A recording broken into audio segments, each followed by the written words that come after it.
Los narcotraficantes mexicanos Ismael El Mayo Zambada, Rafael Caro Quintero, Vicente Carrillo Fuentes alias El Viceroy, libran la pena de muerte en Estados Unidos. Punto.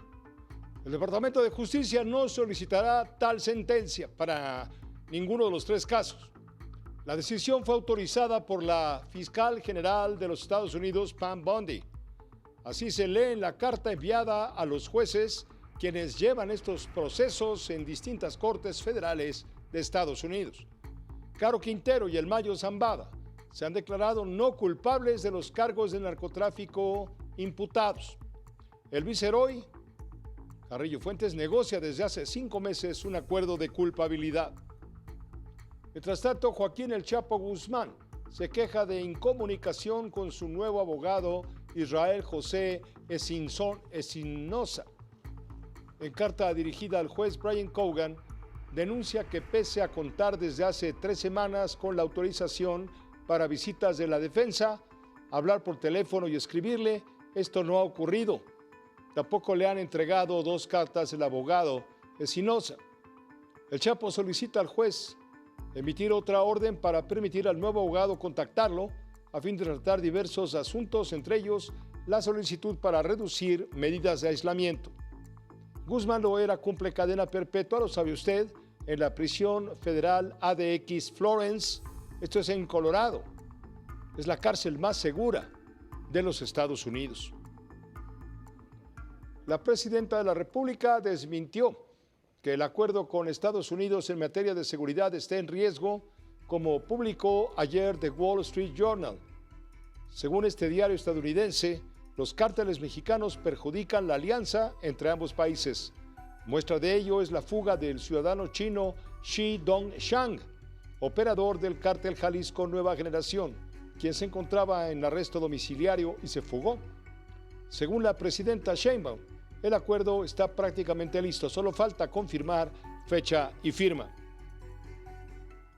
Y es que ayer el Wall Street Journal publicó que acciones de cárteles del narcotráfico en México arriesgan este acuerdo de seguridad entre México y Estados Unidos. ¿Es así, doctor?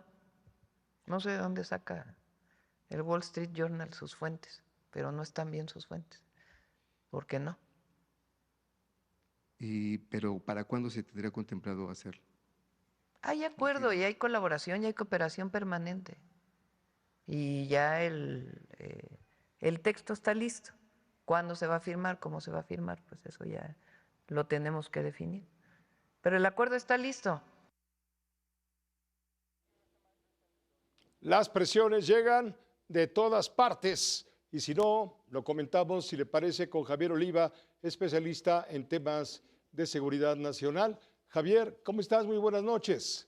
¿Qué tal, Pepe? Gusto en saludarte y gracias por esta oportunidad y saludos al equipo. Muchas gracias. Gracias a ti por recibirnos en este momento. Oye, pues ¿cómo ves? Están llegando presiones de todas partes. Hay quien está muy interesado en ver que se rompa brutalmente la relación en términos de seguridad entre México y los Estados Unidos. ¿Quiénes son esas corrientes? ¿Quiénes son esos grupos? Porque sabemos que en México la ultraderecha, por supuesto, es anti-Morena, anti-4T y podría por ahí surgir un tema de inquietud. Pero también sabemos que en Estados Unidos hay una ultraderecha muy poderosa, muy potente, que también está incitando pues a que esa relación se pueda romper peor. Te hago la pregunta en un contexto en el que hoy se dan a conocer estos anuncios de no ejercer la solicitud de pena de muerte para 3 importantísimos delincuentes vinculados al crimen organizado mexicanos allá en Estados Unidos. Pepe, es muy interesante la pregunta que planteas porque hay que recordar que a partir del 20 de febrero de este año, formalmente 6 organizaciones mexicanas criminales fueron clasificadas como terroristas. Entonces, el hecho de que hoy estén dialogando con sus representantes implica una clara muestra del interés de la élite política estadounidense de no romper con el gobierno mexicano a propósito de distintas colaboraciones, por ejemplo, la contención de la migración, En este semestre se documentó de que México sigue siendo el primer socio comercial a nivel mundial de los Estados Unidos, y por el otro lado la cooperación, lo que se refiere a la contención en el tráfico de drogas. Entonces, este es un proceso de negociación un poco contradictorio, porque calificar organizaciones terroristas y luego negociar con sus cabecillas, pues siempre genera un poco de suspicacia, pero me parece que el gobierno mexicano está siguiendo una ruta interesante en lo que se refiere a los procedimientos, en lo que hace a la cooperación en materia de seguridad binacional. Este es mi primer comentario.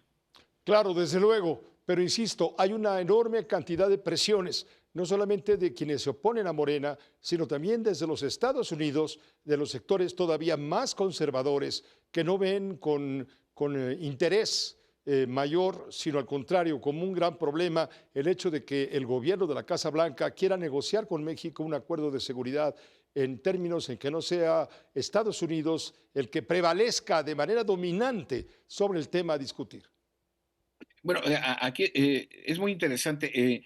Si leemos y estudiamos con detalle el discurso de inauguración del presidente Donald Trump el 20 de enero, los 5 temas, los ejes que argumenta, todos tienen que ver con México.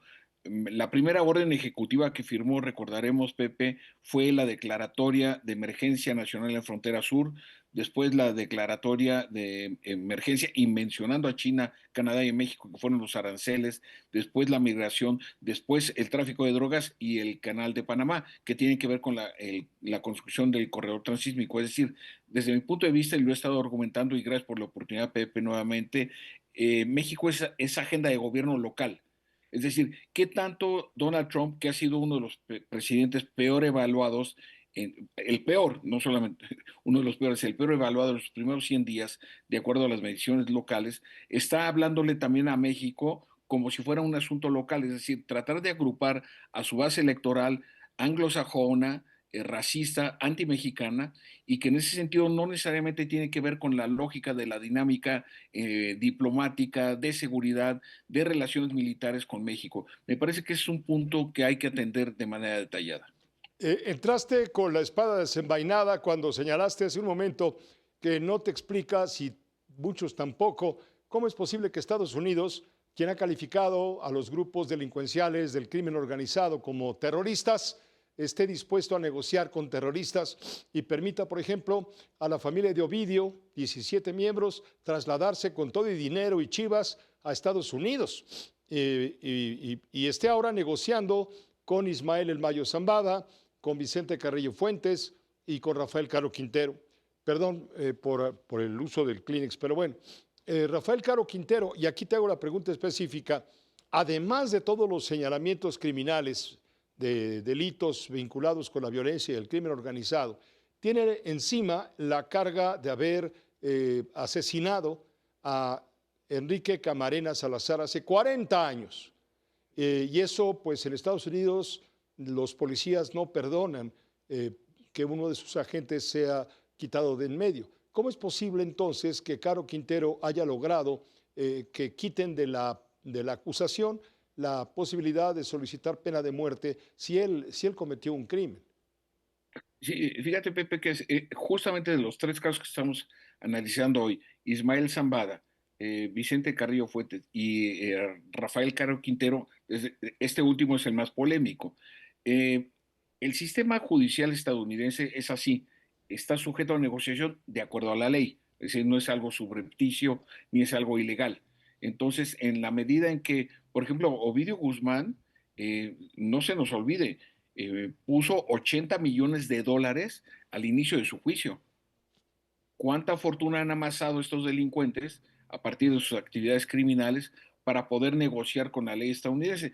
Así es, no es Entonces un asunto. me estás diciendo que la justicia en Estados Unidos también es un negocio.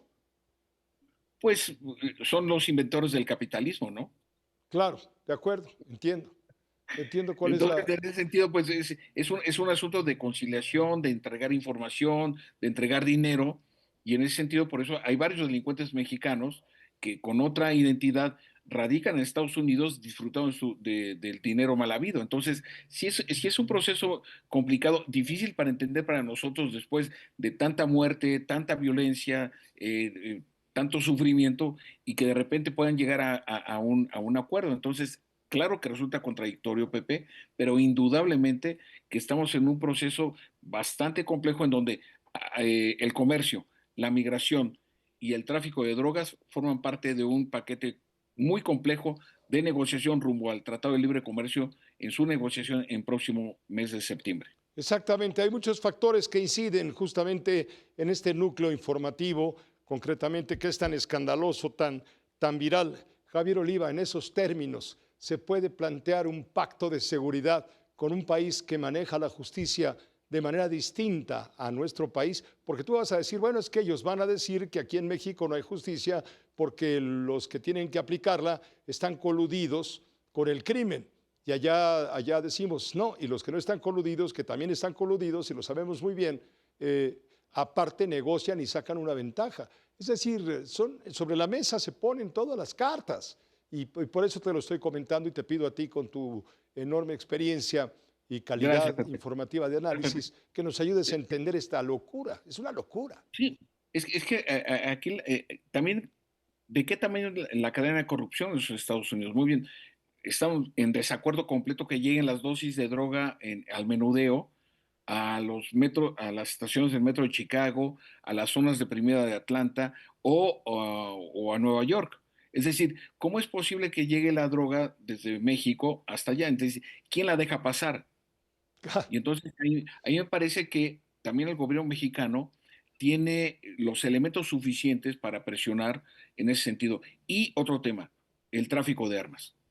No hemos escuchado un solo pronunciamiento de control desde Estados Unidos. No dije prohibición, porque es un derecho constitucional, pero sí control de armas, porque el 75% de las armas incautadas en escenarios de alto impacto fueron vendidas en armerías de Estados Unidos colindantes con los estados con México, me refiero Texas, Arizona, Nuevo México, California.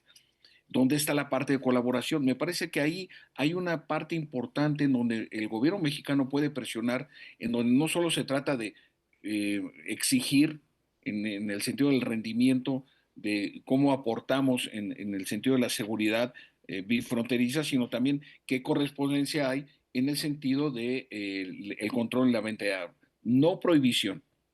Javier Control. Oliva, te agradecemos muchísimo la oportunidad de esta conversación con quienes nos acompañan, con los televidentes de Uno TV Noticias. Oye, Pepe, déjame decirlo en público, ya te extrañaba. No, hombre, muchas gracias. Empatados, empatados. Que estés muy bien. Hasta luego. Gracias, Gracias. Pepe. Javier Oliva, siempre tan generoso, tan gentil. Bueno, esto es lo que está sucediendo. ¿No cree que es una locura lo que le estoy diciendo? En fin, ya veremos. Ahí vamos, arando. El Comando Norte de Estados Unidos tomó bajo control una franja de 51 kilómetros en la frontera de Arizona con México. Ahora el Pentágono suma bajo su jurisdicción más del 26% de toda la línea fronteriza, la cuarta parte, pues. Esto le permite detener temporalmente a migrantes irregulares, quienes pueden enfrentar hasta 1 año de prisión. Esta nueva área nacional de defensa en Arizona se suma a otras 2 creadas en meses pasados en los estados de Texas y Nuevo México, ambos republicanos. En junio, la administración Trump aseguró haber detenido a 1,400 migrantes al intentar cruzar por las áreas nacionales de defensa.